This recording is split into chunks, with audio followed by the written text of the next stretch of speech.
CorelDRAWல light work ஸ்பேஸில் புதிதாக கற்றுக்கொள்பவர்கள் இதன் மூலமாக எளிமையான முறையில் CorelDRAW டூல்களை புரிஞ்சுக்கிறதுக்கு ஒரு வாய்ப்பு நமக்கு கிடைக்குது. இந்த லைட் ஒர்க் ஸ்பேஸை நம்ம எப்படி உருவாக்குறது அப்படின்றத பார்த்துடலாம். நீங்கள் CorelDRAW மென்பொருளை தொடங்கின பின்னாடி இங்கே ஒர்க் ஸ்பேஸ் அப்படின்ட்டு இங்கே கெட் ஸ்டார்டட் அப்படின்ட்டு உங்களுக்கு இருக்கும். அதுக்கு கீழே இந்த கெட் ஸ்டார்டட் இந்த பச்சை கலராக இருக்குது பாருங்கள், அந்த ஐக்கானுக்கு கீழே இருக்கக்கூடிய ஒரு திரை போன்று இருக்குது, அது ஒர்க் ஸ்பேஸ். அதை நீங்கள் தேர்வு பண்ணிக்கோங்க. தேர்வு பண்ண பின்னாடி உங்களுக்கு இங்கே லைட்டு கிளாசிக் அப்படின்ட்டு நான் சென்ற பாடங்களில் உங்களுக்கு சொல்லியிருக்கேன். அதுபோல் இங்கே லைட் அப்படின்ற முறையை நம்ம தேர்வு பண்ணிட்டு இந்த CorelDRAWவை முதல்ல வந்து இந்த CorelDRAWவை இந்த லைட் ஒர்க் ஸ்பேஸ்ல இருந்து நம்ம கற்றுக்க ஆரம்பிக்கிறோம். லைட் ஒர்க் ஸ்பேஸ் தேர்ந்தெடுத்த பின்னாடி நீங்கள் இந்த ஃபைல் மெனுவில் கிளிக் பண்ணி அதன் மூலயமா நியூ அப்படின்னு இருக்க ஒரு புது ஆவணத்தை உருவாக்குறோம். புது ஆவணத்தை உருவாக்குறதுக்கு உங்களுக்கு தெரியலை அப்படின்னா நம்ம புது ஆவணத்தை எப்படி உருவாக்குறதுங்கிறது காணொலி வந்து பயிற்சி படமாக கொடுத்துருக்கோம்.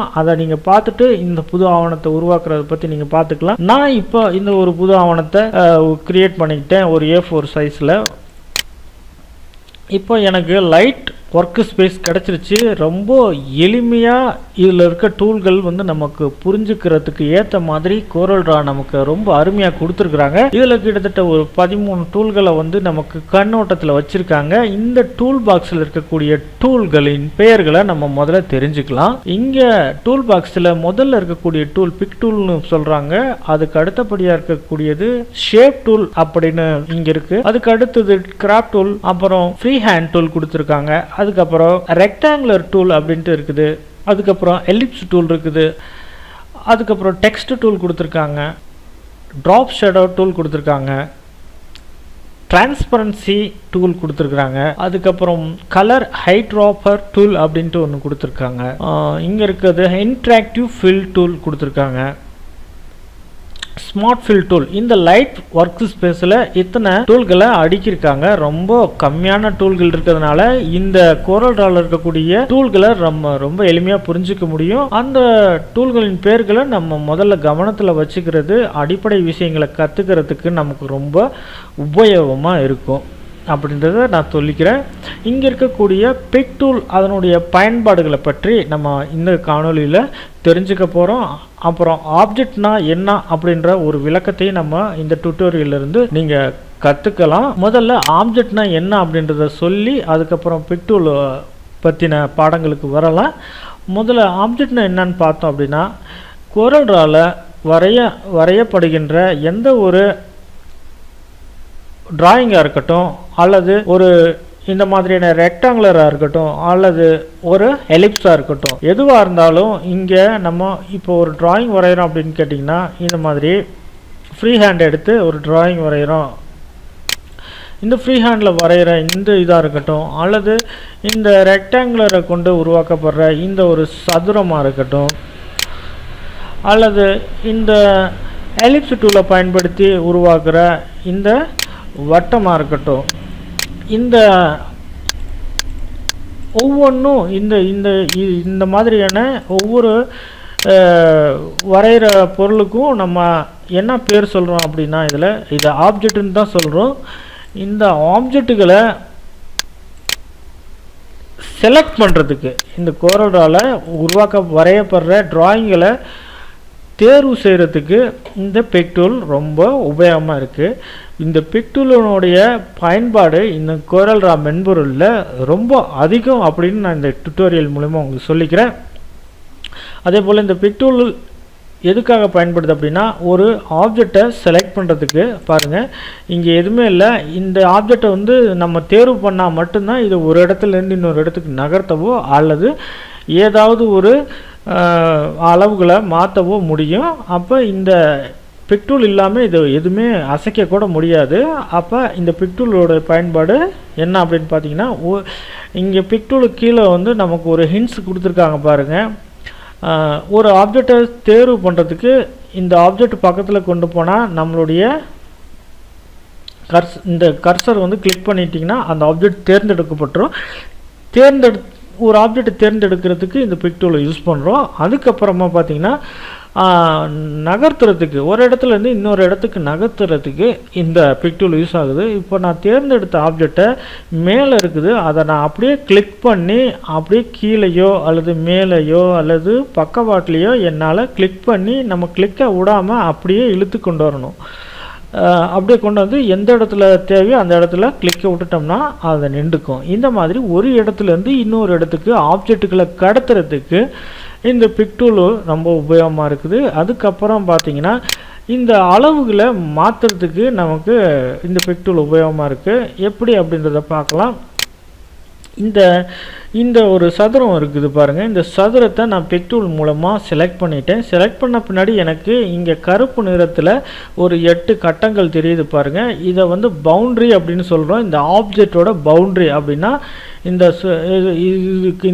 கட்டம் வந்து இந்த கட்டத்துக்குள்ளே இந்த ஆப்ஜெக்ட் இருக்குது. அப்போ இந்த கட்டத்தை வந்து ஒரு பவுண்ட்ரின்னு சொல்கிறோம். இதுக்கு என்ன பேருன்றதை முதல்ல நீங்கள் தெரிஞ்சுக்கோங்க. இந்த கருப்பு நிறத்தில் டிரான்ஸ்பாரன்சி அப்படின்னு இதில் இதுக்கு பேர் பவுண்ட்ரி. இந்த 8 புள்ளிகள் சேர்ந்த ஒரு தொகுப்புக்கு பேர் பவுண்ட்ரி. இந்த பவுண்ட்ரி லைனுக்குள்ளே தான் இந்த ஆப்ஜெக்ட் இருக்குது. ஸோ இப்போ இந்த பவுண்ட்ரி லைனை வந்து நம்ம இந்த மூலையிலேருந்து இப்படி இழுக்கிறது மூலயமா ஒரு டிரான்ஸ்பரன்சி பண்ணிக்க முடியும். அதாவது பொசிஷனை வந்து மாற்ற முடியும். இந்த மூலையிலேருந்து ஒரு ஆப்ஜெக்டை இப்படி கீழே கொண்டு வர்றது மூலயமா சுருக்கவோ அல்லது மூலையிலிருந்து சம தொலைவுகளை இழுக்கவோ முடியும். அதே போல் நடுவில் இருக்கக்கூடிய ஏராவை கீழே அழுத்துறது மூலிமா அதை சுருக்கவும் அல்லது விரிக்கவும் இது முடியும்.